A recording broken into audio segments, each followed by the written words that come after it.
The shouting that usually fills the house is suddenly gone. In its place, faint red and blue lights flash against the living room window, casting long shadows across a heavy, suffocating quiet.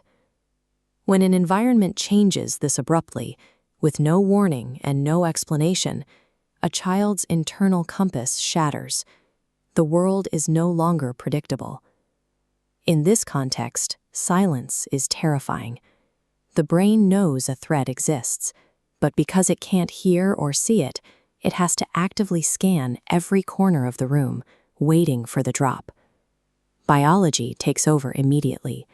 The body diverts energy away from normal social development, play, curiosity, connection, and redirects every ounce of focus toward threat detection and basic survival. The child stops speaking. They stop moving. They fade into the background. This severe withdrawal is a real-time construction project. The neurological architecture of protection is being built. Entering public spaces, like a classroom, the child adopts specific physical strategies to remain safe. Shoulders roll forward. Eyes constantly dart toward the door. They wear oversized clothing to mask their physical form, shrinking down to take up as little space as possible. Authority figures look at this hyper-vigilant posture and misinterpret it entirely. Teachers praise the child for being naturally shy, quiet, and well-behaved, completely missing the terror driving the stillness. Sitting perfectly still while constantly mapping a crowded room for danger requires an enormous cognitive load. The child is exhausted before recess even begins, burning intense mental energy just to remain unnoticed. The adults failed to see the reality in front of them. They asked if he was a good kid, instead of asking what unseen danger he was desperately trying to survive. Fast forward to high school, and those early, flexible adaptations have calcified. The temporary shrinking of a 5-year-old is now the chronically rigid, unyielding posture of a teenager. This chart shows how the brain rewires itself under chronic stress. Normally, a stimulus is routed through a decision center to evaluate risk, but here the signal bypasses the decision center entirely and triggers an instant threat response. The brain stops asking if a situation is dangerous. It assumes it is. This is automation. Beneath this automated biology lies a deep, silent shame regarding their fractured home life. This unspoken burden drives a wedge between the teenager and their peers, making casual social connection feel impossible. To hide this vulnerability, they deploy active avoidance tactics, pulling a hood low over their eyes, aggressively breaking eye contact, turning their body completely away from group conversations. Isolation serves a very specific purpose here.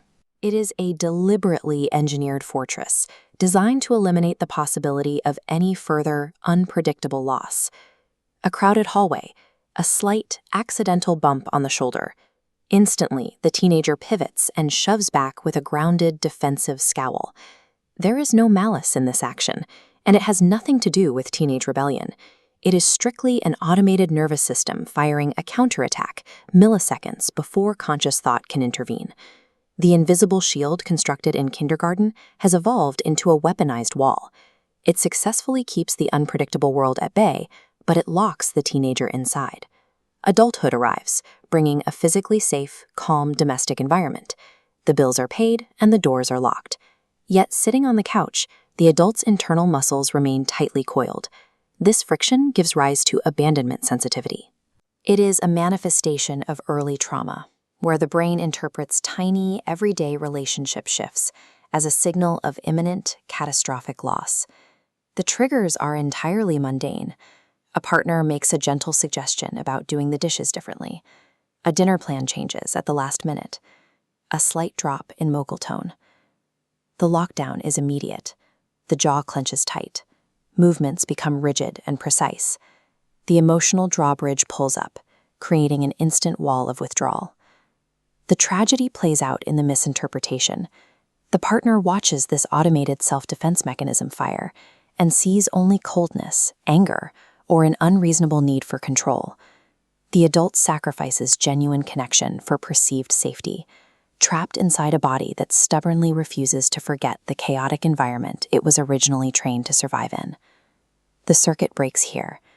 In a tense moment, the adult catches the physical lockdown happening. He pauses. He drops his shoulders just a fraction, taking a slow, deep breath to interrupt the automated threat response. This lifelong cycle of automation is stubborn, but it requires momentum.